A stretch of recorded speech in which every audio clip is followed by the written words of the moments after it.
darling. Bata, wala muna mag-swimming kasi mauna yung water baptism. Tatapusin niyo muna po yung gawain ng morning, worship muna, and water baptism. After water baptism, yan, pwede na. Okay? Announce po namin So, breakfast muna po tayong lahat So, yan lang muna po. 30 minutes breakfast, then start na po tayo mag-worship.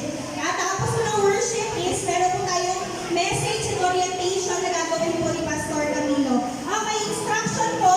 Yung mga CR po, nandun po sa likuran. Nakita nyo na po. And kung rin kayo pwede magpalit. At syempre, paalala po may mga basurahan naman po dito sa area. Huwag po tayo masyadong magkalat. At saka sa may mga anak po, at saka mga bata, kayo po ang responsable sa inyong mga anak. Tandaan po natin, ito pong pool na to, mataas po to.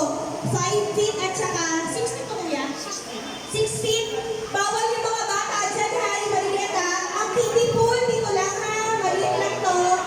Dyan lang pwede yung mga bata. Bawal kayo tumalon doon Lalo na yung mga hindi marunong lumangoy.